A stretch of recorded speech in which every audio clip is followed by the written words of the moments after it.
Hello guys! Hello Earth Signs, Gemini, Libra, and Aquarius. Welcome dito sa aking channel, Kapalaran 888. Earth Signs, Gemini, Libra, and Aquarius. I hope na makuha mo ang energy sa araw na ito, Lunes. Okay, Earth Signs, 6 of Winter, and Awakening. Okay. So, ang nakikita natin dito, contradicting yung dalawa, air signs. Kasi itong number 12 na 3, awakening siya.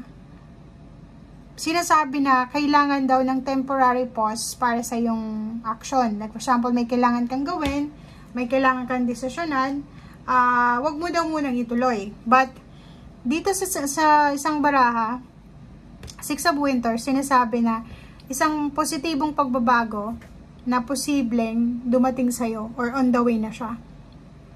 Na pwedeng makatulong siya sa'yo para makaalis ka sa mga problema mo. Okay? So, parang ano siya, redirection. So, may iba sa'yo dito siguro na eto kasi parang gusto niyang mag-travel, gusto niyang umalis, mag-relocate, gusto niyang hanapin kung saan siya belong. Parang gano'n. Kung saan siya aasenso, hanapin yung trabaho, hanapin yung pagkakataon, parang gano'n. So, but, eto naman na awakening na to, parang sinasabi na, etong pagbabagong ito na magaganap sa'yo, ay posibleng, ipagpabukas mo muna. Kailangan mong ipagpabukas muna. So, alin ka ba dyan? Kasi parang yung iba sa inyo dyan, gustong-gusto nang makaalis sa sitwasyon na yan. Gusto nyo nang mabago yung environment nyo. Pero ito naman, sinasabi na kailangan nyo munang maghintay, kailangan nyo munang patapusin ang araw na ito. And tignan kung kinabukasan, pwede ka nang mag-travel, or pwede ka nang umalis, or pwede ka nang mag-relocate. Parang ganun. So, comment down below guys, if resonated ka. Confused. Parang ganun. Confusing energy ito. Sino ba dito yung air signs, Gemini, Libra, and Aquarius na Sunday, gusto niyang mag-travel, lumipat ng trabaho. Monday, gusto niyang mag-stay. So, parang pabago-bago yung decision making. Okay. So, nakikita natin dito guys na may iba sa inyo dyan na naghihintay ng pera. And kung ano man tong perang hinihintay mo, parating na siya. On the way na siya. Wow, so yan na nga siya. Positive change. Yung financial mo, ay siya yung positive change na on the way na. On the way ng pera.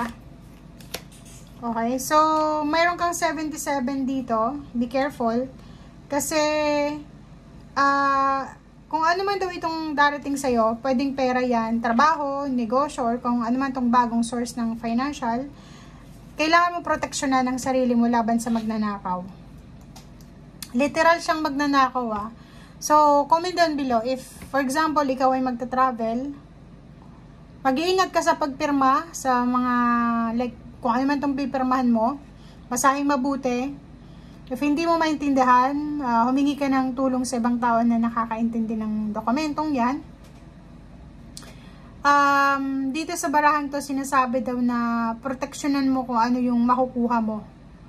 Kasi mayroon ditong 7 of Swords Pwedeng may mga tao sa paligid mo na binabantayan nila kung ano yung makukuha mo. Gusto nilang makipag-share sa success mo. Okay. Ang galing ng baraha mo. 77.99. Comment down below. Dito sa 99 na to, same din dito. Kasi parang, yung iba sa inyo dyan is sobrang nag-suffer talaga. Ang dami nilang napagdaanan na emotional hardship dito. Yung parang paghihirap talaga sa emosyon. Walang pera, problema sa pamilya, problema sa health. But today daw, sinasabi ng baraha, magbabago na to. Kasi positibong pagbabago na ito na darating. Na pwedeng kung ano yung pain, kung ano yung heartaches na naranasan mo from your past, or pwedeng kung ano tong mga problema na napagdaanan mo, ang kapalit pala nito is emotional happiness. Diba? So parang kung ano man tong napagdaanan mo sa nakaraan, or kahapon, nung isang linggo, or nung isang taon, sinasabi ng baraha na huwag kang mag-alala kasi may positive na change na parating sa buhay mo na pwedeng siya yung magiging healing sa mga pain and heartaches na naranasan mo. Okay? Ano pa ba? Okay, so may celebration dito. So, posibleng may isa-celebrate yung iba sa inyo kasi 9 and 10. Siguro ano to, family reunion, birthday, graduation, kasal, binyag. Pero nakikita ko siya dito, pwedeng Aquarius to, birthday celebration. Gemini, pwedeng kasal. Libra, travel. Despedida party, parang ganun. Victory and success. So, kung ano man tong positive change na parating sa'yo, ito na yung simula ng success mo. Pwedeng salary increase, recognition from your work. So, salary increase, tataas yung position, pera, mahawakan mo yung pera. Napakaganda ng barahan mo sa araw na ito.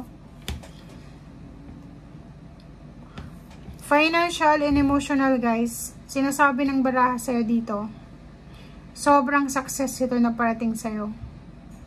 Kaso lang, yun na nga, may 77.99 tayo dito.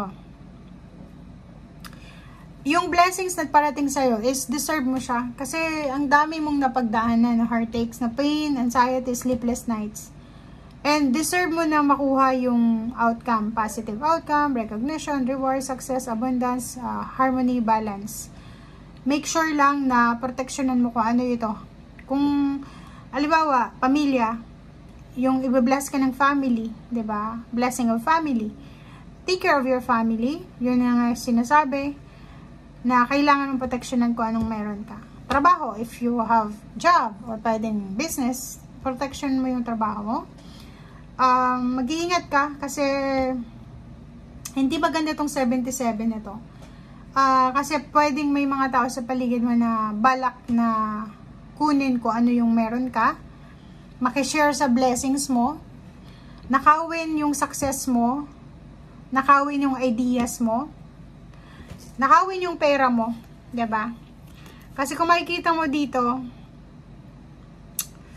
deserve mo to deserve mo yung blessings na to. Ang tagal mong pinaghirapan yan, ang tagal mong hinintay, ang tagal mong pinagpipray, minamanifest, trinabaho.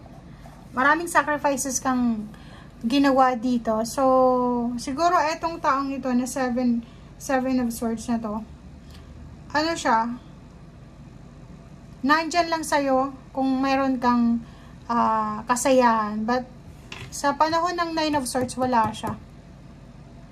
Tingnan mo to. Diba?